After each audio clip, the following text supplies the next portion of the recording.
رحمن رحمن ساعدني يا رحمن اشرح صدري قرآن.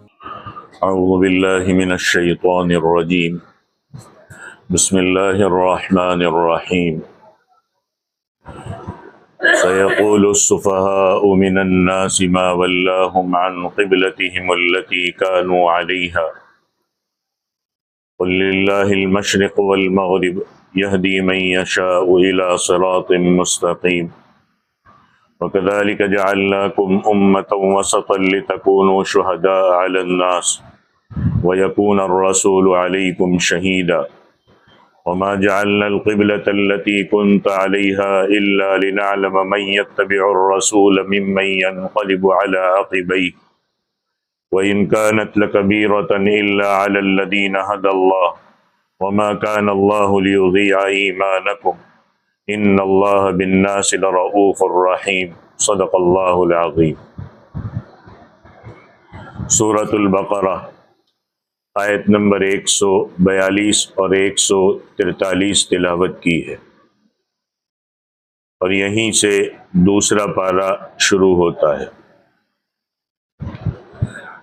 اس سے پہلے ملت ابراہیمی اور خانہ کعبہ بیت اللہ کی تعمیر کا ذکر ہو چکا ہے۔ یہ بیت اللہ شریف حضرت ابراہیم، حضرت اسماعیل اور ان کی اولاد کا قبلہ رہا۔ مکہ کے قیام کے دوران حضور صلی اللہ علیہ وسلم کا قبلہ بیت المقدس اور بیت اللہ دونوں ہی تھے۔ بعض مفسرین کرام فرماتے ہیں کہ آپ نماز کے دوران بیت اللہ شریف کی طرف اس طرح رخ کرتے تھے کہ یہ رخ بیت المقدس کی طرف بھی ہو جاتا تھا۔ جب اللہ کے نبی ہجرت فرما کے مدینہ منورہ آئے تو حضور صلی اللہ علیہ وسلم نے اللہ کے حکم سے 16 یا 17 مہینے تک بیت المقدس کی طرف رخ کیا، اور سارے مسلمان بیت المقدس کی طرف منہ کر کے نماز ادا کرتے رہے۔ اس میں بھی مصلحت تھی، کیونکہ بیت المقدس پہلے کچھ انبیاء کا قبلہ رہا ہے، اور اسی طرح بہت سے نبیوں کا قبلہ بیت اللہ شریف بھی رہا ہے۔ پھر آخر کار اللہ تعالیٰ نے حضور صلی اللہ علیہ وسلم کے لیے خانہ کعبہ کو، بیت اللہ کو قبلہ مقرر فرمایا، جو قیامت تک وہی رہے گا۔ ہجرت کے شروعاتی عرصے میں بیت المقدس کو قبلہ مقرر کرنے کا ایک مقصد یہودیوں کی دلجوئی تھی، تاکہ وہ مسلمانوں سے قریب ہو کر اسلام کی برکات سے فائدہ اٹھائے اور دین حق کو قبول کر لے۔ مگر یہودی انتہائی متعصب ضدی تھے، انہوں نے مسلمانوں کی رواداری سے کچھ فائدہ نہیں اٹھایا اور اپنی ہٹ دھرمی پر اڑے رہے۔ حضور صلی اللہ علیہ وسلم کی دلی خواہش یہ تھی کہ اللہ تعالیٰ بیت اللہ شریف کو مسلمانوں کا قبلہ مقرر فرما دے۔ بالآخر اللہ تعالیٰ نے آپ کی خواہش کو قبول کیا، اور اگلی آیات میں آئے گا کہ بیت المقدس کی بجائے بیت اللہ کو قبلہ بنانے کا صریح حکم اللہ تعالیٰ نے نازل فرما دیا۔ اب چونکہ اہل کتاب ضدی، عنادی اور ہٹ دھرم تھے، اللہ رب العزت جانتے تھے کہ مسلمانوں کے قبلے بدلنے پر یہ لوگ اعتراض کریں گے اور مسلمانوں کے خلاف پروپیگنڈا کریں گے، لہذا انہوں نے قبلہ بدلنے کے حکم کے ساتھ ہی اللہ تعالیٰ نے مسلمانوں کو خبردار کر دیا کہ جیسے ہی قبلہ بدلا جائے گا یہ لوگ اس پر اعتراض کریں گے، لہذا تم ان کے پروپیگنڈے سے متاثر ہو کر کسی قسم کے شک میں مبتلا نہ ہونا۔ چنانچہ اہل کتاب کے پہلے سوال کا تذکرہ اس انداز میں بیان فرمایا کہ سیقول السفہاء من الناس ما ولاہم عن قبلتہم التی کانوا علیہا، کہ ان قریب اہل کتاب کے بیوقوف لوگوں میں سے بعض لوگ یوں کہیں گے کہ مسلمانوں کو ان کے اس قبلے سے کس چیز نے پھیر دیا جس قبلے پر وہ تھے۔ یعنی 16-17 مہینے تک تو بیت المقدس کی طرف نماز پڑھ رہے تھے، اب اچانک کیا ہوا کہ بیت اللہ کی طرف رخ کر دیا۔ مسلمان ہجرت نبوی کے 16 یا 17 مہینے تک بیت المقدس کی طرف منہ کر کے نماز پڑھتے رہے، اور پھر اس کے بعد حکم ہوا کہ اب بیت اللہ کی طرف رخ کر کے نماز پڑھو۔ تو اب یہودیوں نے یہ سوال اٹھایا کہ کیا اللہ کو اس قبلے کا پہلے علم نہیں تھا جو اب نیا حکم دے رہے؟ پہلے قبلے میں کیا خرابی تھی؟ وہ بھی پہلے انبیاء کا قبلہ رہا ہے، اب اس کو بدلنے کی کیا ضرورت پیش آ گئی؟ یہاں پر اہل کتاب کے لیے جو لفظ استعمال کیا گیا وہ ہے سفہا، سیقول السفہا۔ سفہا جو ہے یہ سفیہ کی جمع ہے، اس کا معنی ہے بے وقوف۔ اس سے پہلے آپ نے جو درس اگر کچھ وقت پہلے سنا ہو، وہاں اللہ تعالیٰ نے ایک چیز اور کہی تھی کہ وَمَن يَرْغَبُ عَن مِّلَّةِ إِبْرَاهِيمَ إِلَّا مَن سَفِیہَ نَفْسَهُ، کہ کہا تھا کہ جو ملت ابراہیمی سے اعراض کرتا ہے وہ بے وقوف ہے۔ ظاہر ہے کہ کوئی سلیم الفطرت آدمی ملت ابراہیمی سے منہ نہیں موڑ سکتا، یہ یہود نصارہ اور مشرکین ہی ہیں جو ایسا کرتے ہیں، لہٰذا یہ بے وقوفوں میں داخل ہے جو دین فطرت اور دین توحید اسلام کو قبول کرنے کے لیے تیار نہیں ہے۔ اب جب انہوں نے سوال اٹھایا تو اللہ تعالیٰ نے اس اعتراض کے جواب میں کیا فرمایا؟ قُلْ لِلَّهِ الْمَشْرِقُ وَالْمَغْرِبُ، کہ اے پیغمبر صلی اللہ علیہ وسلم آپ فرما دے کہ یاد رکھو مشرق اور مغرب اللہ ہی کا ہے۔ یہ بات تو نہیں ہے کہ مشرق اللہ کا ہے اور مغرب کسی دوسرے کا ہے، لہٰذا ہر جہت اسی اللہ کی ہے، تو پھر اللہ جدھر کہے گا ادھر کی اطاعت لازم ہے۔ اللہ نے کچھ وقت کے لیے کہا کہ ادھر رخ کرو تو ہم ادھر رخ کرتے ہیں، اللہ نے کچھ وقت کے بعد کہا کہ ادھر رخ کرو تو ہم ادھر رخ کرتے ہیں۔ ہم اللہ کے حکم کے پابند ہیں، ہم کسی جہت کے پابند نہیں ہیں۔ لہذا وہ جس طرف منہ کرنے کا حکم دے گا کہ اس طرف منہ کر کے نماز پڑھو، ہم کو وہ ماننا پڑے گا، اس میں کسی کو اعتراض کرنے کا حق نہیں پہنچتا۔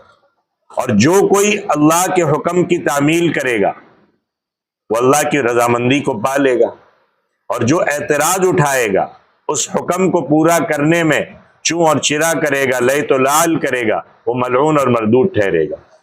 اور پھر یہ بھی ہے کہ عبادت کے لیے کسی قبلے یا جہت کا مقرر کرنا یہ صرف انسان کے جسمانی تقاضے کو پورا کرتا ہے کہ بھائی اللہ نے کہا ہے اس طرف رخ کرو تو میرا جسم اس طرف ہوگا، ورنہ حقیقت میں انسان کی روح کی توجہ ہمیشہ اللہ کی تجلی کی طرف ہوتی ہے۔ ہاں، یہ چیز اچھے ذہن میں رکھو، ہم کسی پتھر کو، کسی عمارت کو رخ اس کی طرف رخ کر کے سجدہ نہیں کر رہے، ہاں ہم اللہ کو سجدہ کر رہے۔ یہ بات ہے کہ اللہ نے کہا اس طرف رخ کر کے آج کے دور میں، کل کے دور میں، پرسوں کے دور میں اگر وہ عمارت کسی حادثے کا شکار ہو جائے تو ہم ایسا نہیں ہوگا کہ ہم اس طرف رخ نہیں کریں گے، ہم کو اس طرف رخ کرنے کا کہا گیا ہے اور اسی طرف رخ کریں گے، چاہے وہ عمارت وہاں رہے چاہے وہ عمارت وہاں نہ رہے۔ ہمیں اللہ کے حکم کو فالو کرنا ہے۔ ہم جسمانی طور پر ادھر رخ کرتے ہیں لیکن حقیقت میں ہماری روح کس کی طرف متوجہ ہے؟ اللہ رب العزت کی طرف متوجہ ہے۔ اس جسم کا بظاہر رخ کسی طرف بھی ہو اس سے کچھ فرق نہیں پڑتا، بیت المقدس کی طرف ہو، بیت اللہ کی طرف ہو، اس میں تو اس بات کا ثبوت ہے کہ اس میں مسلمانوں کے اتحاد اور اتفاق کی علامت ہے کہ تمام عبادت گزاروں کا رخ ایک ہی جہت میں ہونا چاہیے۔ ایسا نہیں کہ ہندوستان والوں کا قبلہ الگ ہو، پڑوس والوں کا قبلہ الگ ہو، بنگلہ دیش والوں کا قبلہ الگ ہو، قطر والوں کا الگ ہو، ادھر کا الگ ہو، نہیں، سب کا ایک رخ۔ ایسا نہیں کہ فلانے علاقے کا بھگوان اور فلانے علاقے کا اور فلانے علاقے کا اور فلانے علاقے کا اور، ایسا نہیں۔ ہم مورتی پوجا کی طرح کسی عمارت کی پوجا نہیں کر رہے۔ ہاں، جو مورتی پوجا والے وہ اعتراض اٹھاتے ہیں کہ بھائی ہم بھی تو مورتی پوجا کرتے، آپ بھی تو اس کالے پتھر کی طرف رخ کرتے ہو، اس کا طواف کرتے ہو، تو ہم اس کا طواف نہیں کر رہے، ہم اللہ کا طواف کر رہے۔ اللہ نے کہا اس کا طواف کرو تو ہم کر رہے، اللہ نے کہا اس کی طرف رخ کرو، رخ کرتے ہیں، کل اٹھ کے وہ عمارت نہیں رہی، ہمیں کوئی فرق نہیں پڑے گا۔ جیسے کسی جگہ پر اگر مورتی رکھی ہو، اگر وہ وہاں سے اٹھا دی جائے تو لوگ اس کی طرف رخ نہیں کرتے، پتہ چلا وہ اس کی طرف اس کی عبادت کر رہے۔ تو یہ اس بات کی علامت ہے کہ ہم ایک اللہ کی طرف اسی لیے اللہ نے کہا وَلِلَّهِ الْمَشْرِقُ وَالْمَغْرِبُ، اللہ ہی کے لیے ہے مشرق اور مغرب، جس طرف منہ کرو گے عبادت اسی کی ہوگی۔ پہلے گزر چکا ہے کہ فَأَيْنَمَا تُوَلُّوا فَثَمَّ وَجْهُ اللَّهِ، جدھر بھی رخ کرو گے اللہ کی رضا اور اللہ کی خوشنودی ادھر پاؤ گے۔ اس لیے ایک مسئلہ بھی سمجھ لو کہ جب آپ کہیں سفر کر رہے ہو اور سفر کے دوران آپ کو پتہ نہ ہو کہ قبلہ کدھر ہے، پتہ ہی نہیں چل رہا ہے، آپ نے بہت اندازہ لگایا پتہ نہیں چل رہا ہے، تو اب جس طرف بھی رخ کر کے نماز پڑھو گے نماز ہو جائے گی، اللہ قبول کر لے گا۔ ہاں بعد میں قبلہ معلوم ہوا، اب نماز لوٹانے کی ضرورت نہیں ہے، ہو گیا۔ دونوں قبلوں میں صرف اتنا فرق ہے کہ بیت المقدس اس لحاظ سے قومی قبلہ ہے کہ یہ خاص پیغمبروں کا قبلہ رہا ہے، کچھ پیغمبروں کا، اور بیت اللہ شریف بین الاقوامی قبلہ ہے کہ یہ تمام انبیاء بشمول حضور خاتم النبیین صلی اللہ علیہ وسلم کا قبلہ ہے۔ آگے تفصیل سے ذکر آئے گا، حدیث شریف میں آتا ہے کہ اللہ کے نبی کریم صلی اللہ علیہ وسلم بنو سلمہ کی مسجد میں، جہاں آج کل اس مسجد کو کہتے ہیں مسجد القبلتین، جب عمرہ یا حج کے لیے جاؤ تو وہاں زیارت کے لیے لے کے جاتے، وہاں آپ جائیں گے تو ایک تو بیت اللہ کی طرف رخ ہے، محراب بنی ہوئی ہے، اور ایسے جیسے میں ابھی اس طرف ہم قبلہ کی طرف کر، بالکل اس کے اپوزٹ میں ایسے طرف رخ کر کے نماز پڑھ رہے تھے، بالکل اپوزٹ میں ایک دیوار کے اوپر کے حصے میں وہ حصہ بنایا ہوا ہے، وہاں وہ نشانی چھوڑی ہوئی ہے کہ پہلے اس طرف رخ کر کے نماز پڑھا کرتے تھے۔ تو بنو سلمہ کی مسجد میں ظہر یا عصر کی نماز ادا فرما رہے تھے، اور بیت المقدس قبلہ تھا اس وقت، اور دوران نماز ہی قبلہ بدلنے کا حکم ہوگا، اور آپ نے آدھی نماز یعنی 2 رکعت پڑھ چکے تھے، اب باقی 2 رکعت بیت المقدس کی طرف نماز جو پہلی پڑھی تھی وہ چھوڑ کر کے باقی نماز بیت اللہ شریف جہت کی طرف کری۔ حدیث میں آتا ہے کہ جیسے ہی حکم نازل ہوا اللہ کے نبی صلی اللہ علیہ وسلم نے پلٹ کر رخ پھیر لیا، ادھر تھے تو ادھر پورا رخ پھیر لیا، اور تو تمام صحابہ کرام بھی پلٹ گئے، کسی کو کچھ شک نہیں ہوا، اللہ کے حکم کے پابند تھے۔ اللہ نے جب تک کہا جب تک بیت المقدس کی طرف، اللہ نے کہا بیت اللہ کی طرف، بیت اللہ کی طرف، ہم کسی عمارت کے پابند نہیں ہیں۔ اگلے روز چونکہ سوشل میڈیا کا دور تو نہیں تھا کہ 1 منٹ میں ابھی میں یہ بول رہا ہوں اور اگلے سیکنڈ بات امریکہ پہنچ گئی، اگلے سیکنڈ کینیڈا پہنچ گئی، ایسا تو نہیں تھا۔ اب کیا ہوا، قبلے کا حکم نازل ہوا، بنو سلمہ میں نماز پڑھی گئی، اب وہ مسجد القبلتین اور مسجد القباء آج بھی دیکھیں گے فاصلے پر ہے۔ اگلے روز مسجد قباء کے لوگ اپنی مسجد میں فجر کی نماز ادا کر رہے تھے، اور ان تک بات پہنچی نہیں تھی ابھی تک، اور وہ بھی ابھی تک معمول کے مطابق بیت المقدس کی طرف نماز پڑھ رہے تھے۔ اسی دوران فجر کے دوران نماز کے دوران کسی نے آ کر خبر دی کہ قبلے کا حکم تو بدل چکا ہے، تم ابھی بیت المقدس کی طرف رخ کیے ہوئے ہو۔ یہ سننا تھا کہ اسی وقت لوگوں نے نماز کی حالت میں اپنا رخ بیت اللہ شریف کی طرف پھیر لیا، کوئی حجت نہیں کی کہ تم کہاں سے حکم لائے ہو، کس نے کہا، کیا کہا نماز کے دوران، فوراً اسی وقت کسی نے حجت نہیں کی۔ یہ صرف اہل کتاب تھے، یہود و نصارہ تھے جو قبلے کے بدلنے پر سوال کر رہے تھے، ان کے یہ اعتراضات آگے دور تک چلے گئے، الم تر الی الذین خرجوا من، اور یہ اعتراض حق جاننے کے لیے نہیں تھی، یہ بھی ذہن میں رکھ لو، یہ اعتراض صرف مسلمانوں کو پریشان کرنے کے لیے اور پروپیگنڈا کرنے کے لیے، جیسے آج کل ہر 8-10 دن کے بعد کوئی نیا شوشہ چھوڑا جا رہا ہے، اب سوشل میڈیا کی زینت بن رہے دیکھ، یہ نئی باتیں نہیں ہے جو باطل کی طرف سے کی جاتی ہے، شوشہ چھوڑا جاتا ہے، شوشہ چھوڑو تاکہ ڈر پیدا ہو، خوف پیدا ہو، یہ دب کر رہے، یہ رہے، خود ایک ویڈیو بناؤ اور ویڈیو بنا کے ڈال دو، کیوں وہ بنا کے کیوں ڈال رہے؟ ہم کو دماغی طور پر خوفزدہ رکھنا چاہتے، اور ہم سمجھتے نہیں، اور ہم خود ہی شیئر کرتے آگے کہ شیئر کرو شیئر کرو شیئر کرو، دیکھو اس کے ساتھ یہ ہوا، کتنوں کو انصاف ملا شیئر کر، وہ تو وہ جو چاہ رہے وہ چیزیں پیدا ہو رہی ہیں. ابھی کتنے لوگ ایسے آتے ہیں جو کہہ رہے ہیں کہ بہت ڈر لگ رہا ہے. تو یہ اعتراضات ان کے دور تک چلے گئے. باطل یہ ایسے ہی کرتا ہے، جس کے پاس حق کے لیے دلائل نہیں ہوتے، حق کی روشنی نہیں ہوتی، تو پھر وہ اس طریقے کی چیزوں کا سہارا لیتا ہے. تو ان کے یہ اعتراضات آگے دور تک چلے گئے، الم تر الی الذین خرجوا من دیارہم تک. اور یہ سلسلہ موقع بہ موقع ملتا ہے. یہود و نصارہ کا یہ شکوہ بار بار منظر عام پر آتا ہے. حالانکہ اگر مسلمانوں کی طرح وہ بھی حضرت ابراہیم کی ملت پر قائم ہوتے تو اس قسم کے اعتراضات پیش کرنے کے بجائے اللہ کے حکم کے آگے سر جھکا دیتے. کیسے؟ حضرت ابراہیم کی پوری ہسٹری اٹھا لو، پوری سیرت اٹھا لو. جو کہا گیا کر دیا. کہا بیٹے کو ذبح کرو، کر دیا. کہا بیوی بچوں کو چھوڑ دو، چھوڑ دیا. کہا علاقہ چھوڑ دو، چھوڑ دیا. آگ میں ڈالے جاؤں گے، کہاں برداشت ہے. یہ اللہ کے حکم کے آگے جھک جانا. تو فرمایا کہ مشرق اور مغرب سب اللہ ہی کے لیے ہے، اللہ کے حکم کی تعمیل ہونی چاہیے. مگر بات یہ ہے کہ یہدی من یشاء الی صراط مستقیم، وہ اللہ جسے چاہتا ہے سیدھے راستے کی طرف ہدایت دیتا. اور ہدایت کسے ملتی ہے؟ جو چاہتا ہے، جس کے اندر طلب ہوتی ہے. یہدی الیہ من ینیب، قرآن میں کہ جو رجوع کرتا ہے اس کو اللہ تعالیٰ ہدایت دیتا ہے. کرنا ہی نہیں چاہتے، دنیا کے معاملے میں تو ساری کوششیں کریں گے، وہاں بیٹھے نہیں رہیں گے کہ بھائی اللہ چاہے گا تو 2 لقمے ہمیں بھی کھلا دے گا، اللہ چاہے گا تو 100 روپے شام میں اللہ مجھے بھی دے دے گا. نہیں چاہتا تو میں گھر میں بیٹھا. وہاں ایسا نہیں کہیں گے، وہاں پوری محنت کریں گے.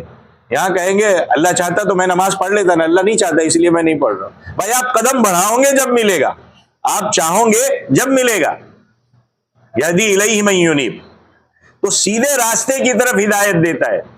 اہل کتاب اپنی ضد کی وجہ سے یہ ہدایت سے معروم ہے کہ وہ چاہ ہی نہیں رہے تھے، وہ حق نہیں جاننا چاہتے تھے. میں نے شروع میں ہی کہا وہ شوشے چھوڑنا چاہتے تھے، پروپیگنڈا کرنا چاہتے تھے، ماحول خراب کرنا چاہتے تھے.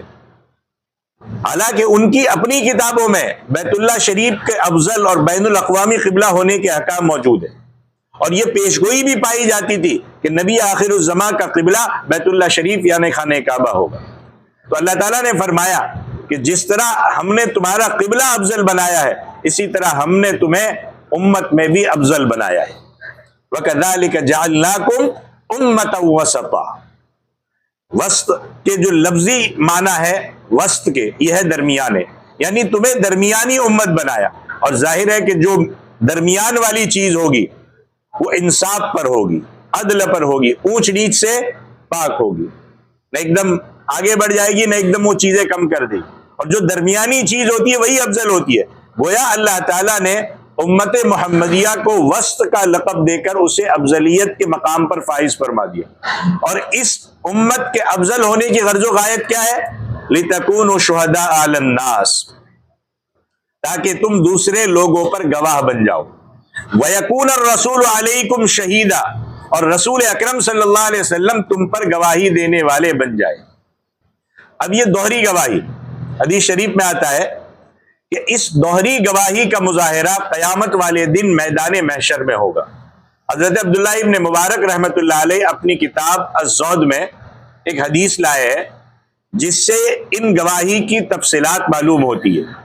بیان کرتے ہیں کہ قیامت کے روز جب سب لوگ اللہ کے دربار میں پیش ہوں گے، مقدمہ چلے گا، تو سب سے پہلے اللہ رب العزت حضرت اسرافیل سے پوچھیں گے کیا تم نے میری امانت ادا کر دی؟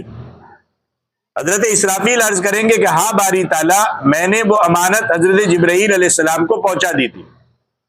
پھر حضرت جبرائیل کو پوچھا جائے گا کہ کیا حضرت اسرافیل نے میری امانت تم تک پہنچا دی تھی؟ وہ اقرار کریں گے کہ ہاں اسرافیل علیہ السلام نے وہ امانت مجھ تک پہنچا دی تھی. چنانچہ اسرافیل علیہ السلام کو چھوڑ دیا جائے گا.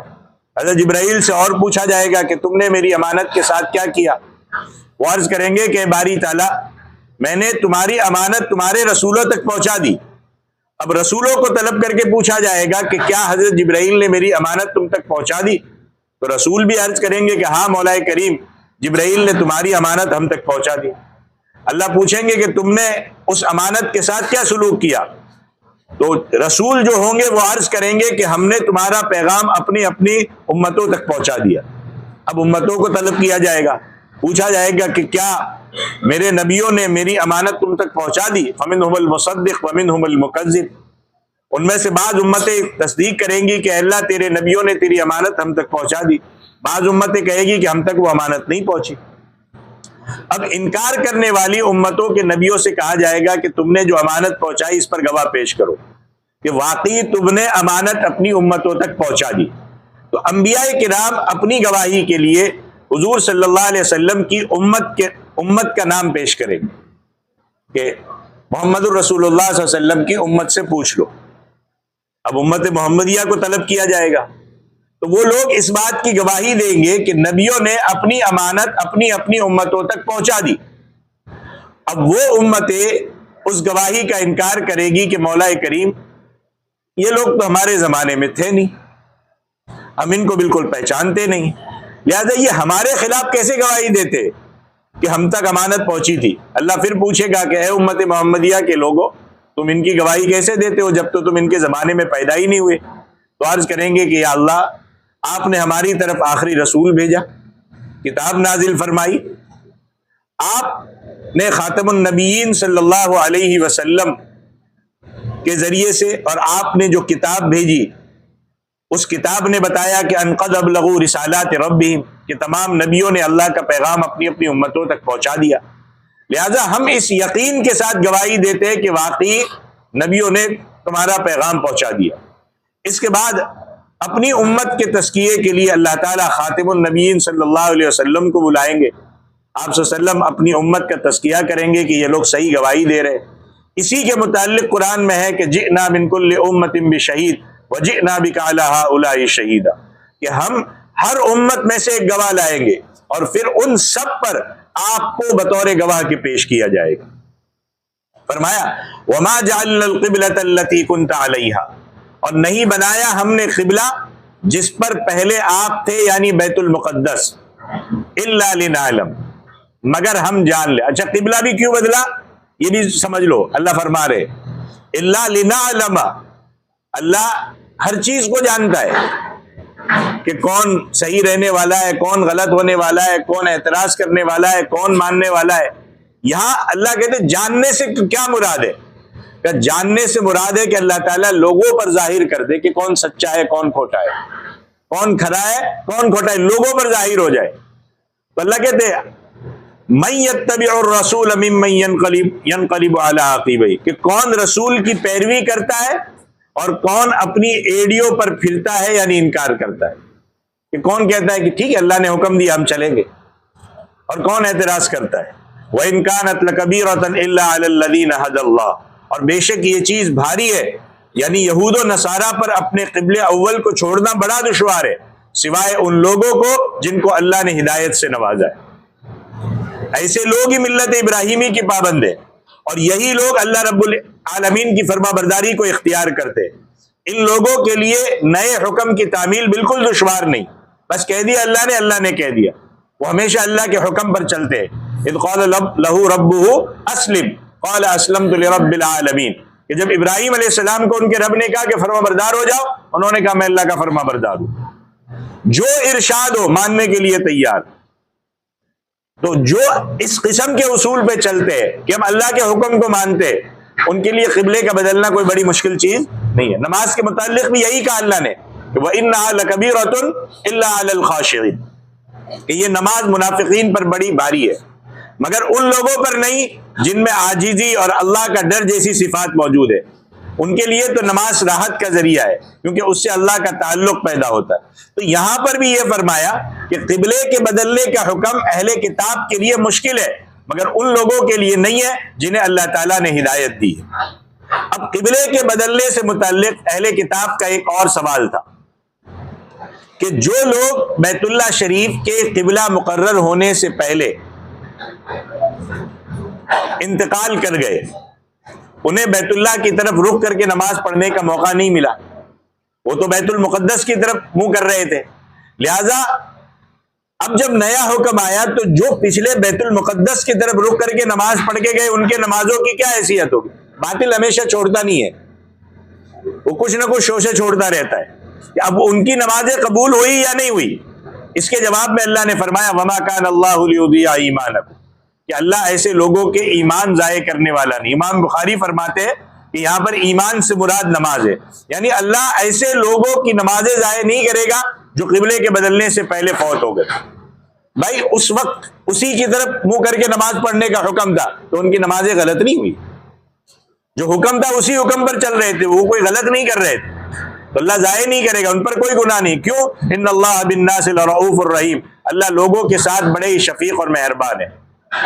پہلے لوگوں نے جو نمازیں پڑھی ہے وہ اپنے اپنے نبیوں کے حکم کے مطابق صحیح طریقے سے ادا کی ہے، لہذا ان کی نمازیں قبول ہے، ان پر کوئی الزام نہیں ہے۔ اب اس قسم کا معاملہ شرابیوں کے متعلق سورہ مائدہ میں آئے گا کہ جن لوگوں نے شراب کے حرام ہونے سے پہلے شراب پیتی اور وہ انتقال کر گئے، ان کا کیا بنے گا؟ اللہ نے فرمایا کہ نیکی کرنے والوں پر کوئی الزام نہیں ہے۔ جس وقت ایک چیز حرام نہیں تھی، اب وہ چیز جائز تھی، تو اس کے استعمال سے گناہ لازم نہیں آتا۔ اس کو حرام نہیں کہا گیا تھا، بعد میں حرام کہا گیا تو وہ گنہگار نہیں ہے۔ ہاں جو شراب کے حرام ہونے کے بعد پھر اسے پیے گا وہ ضرور اللہ کی پکڑ میں آئے گا۔ اس جگہ پر بھی یہی جواب ہے کہ جن لوگوں نے قبلے کے بدلنے سے پہلے بیت المقدس کی طرف منہ کر کے نماز پڑھی تھی، ان کی نمازیں بالکل درست ہے، اللہ کے یہاں قبول ہے، کیونکہ اس وقت وہاں کا حکم تھا، بعد میں وہ بدلا۔ اللہ تعالیٰ کسی کا عمل ضائع نہیں کرتے، اللہ تعالیٰ بڑے شفقت کرنے والے اور بڑے مہربان ہیں۔ تو یہ سورۃ البقرہ کی 2 آیتیں تھی، 142 اور 143۔ اللہ عمل کی توفیق عطا فرمائے، آمین۔ وآخر دعوانا ان الحمد للہ رب العالمین۔ أيا من يدعي الفهم إلى كم يا أخ الوهم تعبي الذنب والذم وتخطي الخطأ الجم، أما بان لك العيب أما أنذرك الشيب، وما في نصحه ريب ولا سمعك قد صم، أما نادى بك الموت أما أسمعك الصوت